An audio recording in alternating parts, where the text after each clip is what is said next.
Good afternoon. This is Assistant Professor Gayatri Narayan Nayak. Today I will going to start with my topic based on direct taxation.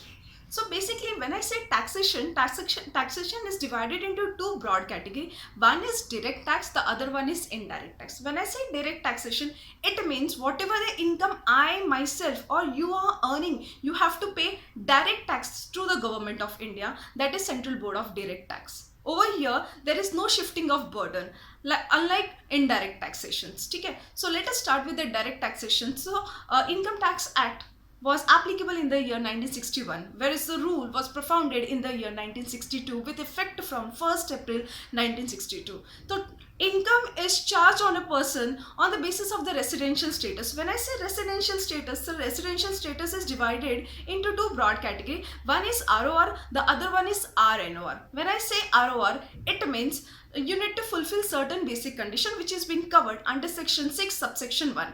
When I say under section 6 subsection 1, it means to become a resident of India, an individual has to stay in India for at least 182 or more days in the previous year. When I say previous year, it means your financial year. Okay, it means your current year in which you are here. Say for example 18-19 is a previous year, then what would be the assessment year? 19-20. So 18-19 is a financial year, 18-19 is a current year, 18-19 is a previous year. So the basic condition of first one, that is to become a resident of India. If you want to become a resident of India, you need to fulfill this condition. That means you need to cover 182 days. Second, and or, so the option is or. Either you need to fulfill the basic condition 1 under section 6 subsection 1, or the second condition, that is to become a resident of India, an individual has to stay in India for at least 60 days or more in the previous year.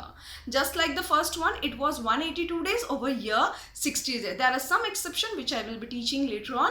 And apart from that, that is the first option was held with or option. Over here we will find with and option. That is to become a resident of India, an individual has to stay in India for at least 365 days in 4 preceding previous year. When I say 4 preceding previous year, which means, let us take an example. If we have considered our current year, previous year, or the financial year, say for example 18-19, so the preceding 4 year, that means 17-18, 16-17, 15-16, 14 and 15. So this is my 4 preceding previous year. So either I need to fulfill condition number 1, or if the condition number 1 is not fulfilling, then I need to follow the condition number 2 का सब point A and B. So both are compulsory.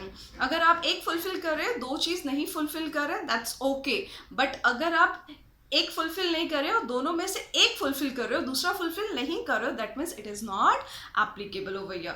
So there are some exceptions to the rule. When a person is moving out of India for the very first time, when a person is moving out of India for the very first time, or a person is going for a tour as in the form of a crew member, in that case that second condition of 60 days will be get cancelled and it will be applicable as 182. That means you need to fulfill only basic condition 1. Okay, thereafter to become a resident of India, I have stated 3 important points. First one is 182 days in the previous year, or 60 days in the previous year, and 365 days in the 4 preceding previous year.